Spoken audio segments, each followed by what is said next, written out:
Ma'asyiral muslimin rahimakumullah, ada sebagian tokoh-tokoh yang ada di Indonesia ini itu menyebarkan fitnah seperti yang kita sebutkan, mengatakan bahwa salafi itu membangun prinsipnya di atas manhaj takfiri, karena mereka memahami bahwa ISIS itu bagian dari salafiyah.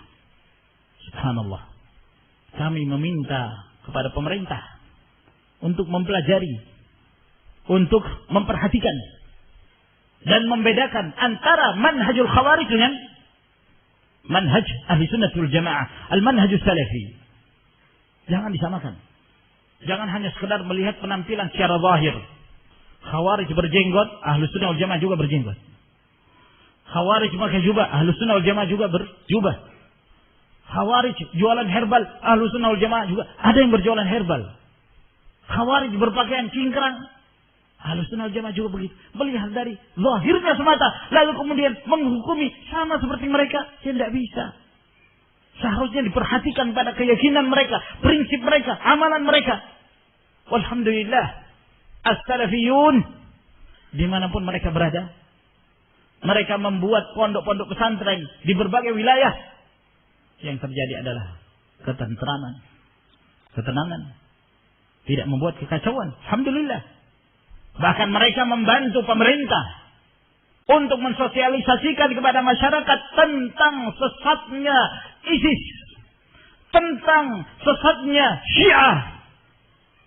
Yang ini menjadi sebab apabila mereka memiliki kekuatan akan menyebabkan kehancuran dalam kehidupan bernegara, bermasyarakat. Di mana-mana alhamdulillah para ulama, demikian pula para asatidzah ahli sunnah wal jamaah, mereka giat menjelaskan kepada umat tentang kesesatan ISIS, tentang kesesatan khawarij, tentang bahaya ISIS, tentang bahaya khawarij, tentang bahaya Syiah Rafidhah yang akan merongrong sebuah negeri. Ma'asyiral muslimin rahimakumullah. Hingga sekarang masih saja para ulama, para asatidzah ahli sunnah menjelaskan tentang hal tersebut. Bukan nifaq, bukan kemunafikan. Al-manhajus salafi tidak mengenal kemunafikan, sengaja menjelaskan tentang kesesatan ISIS padahal dalam batinnya mendukung ISIS. Kami tidak mengenal itu. Ahlu sunnah wal jamaah tidak mengenal kemunafikan. Apa yang mereka sampaikan di dalam forum kajian-kajian mereka, dalam ceramah-ceramah mereka, dalam daurah-daurah mereka, itulah yang terdapat di dalam hati mereka. Itulah keyakinan mereka. Ini harus difahami. Difahami oleh pemerintah, difahami oleh para pejabat negeri ini, bahwa as-salafiyah bukan bagian dari khawarij, bukanlah ISIS, bukanlah Al-Qaeda dan yang semacamnya.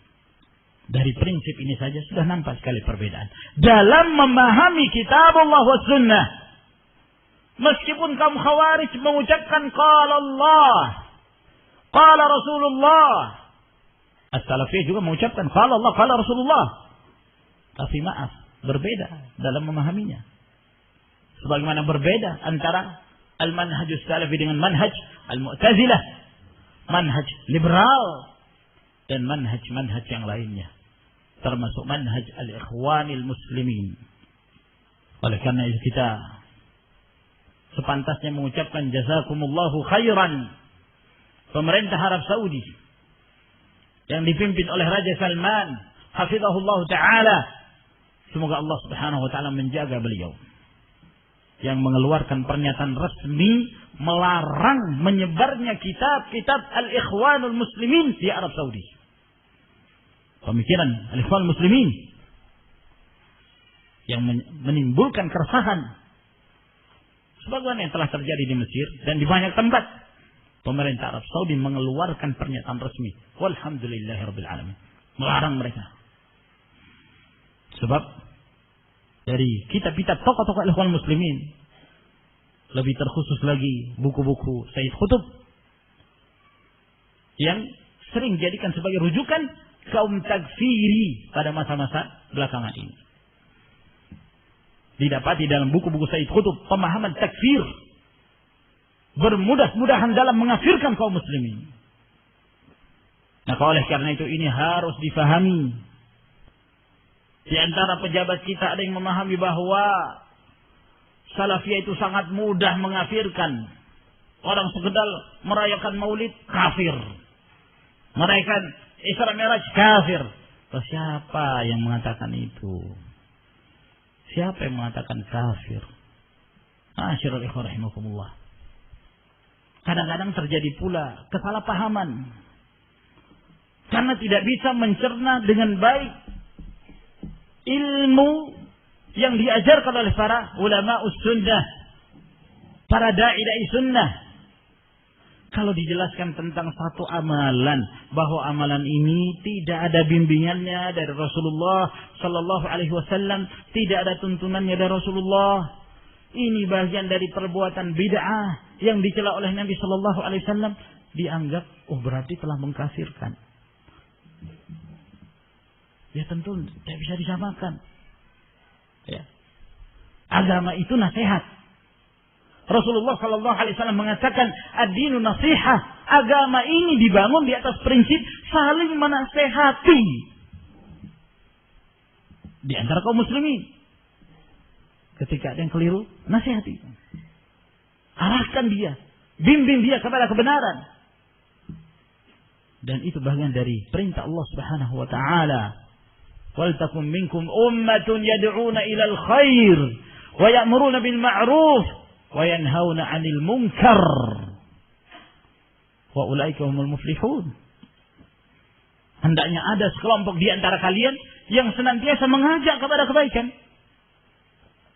memerintahkan kepada perkara yang ma'ruf dan mencegah dari kemungkaran. Mereka itulah orang-orang yang meraih kemuliaan dan kemenangan.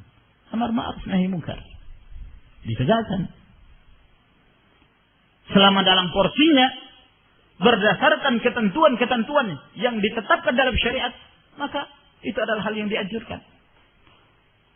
Maka Ahlus Sunnah wal Jamaah selalu memberi resep sesuai dengan porsinya, memberi obat sesuai dengan kondisi yang terjadi.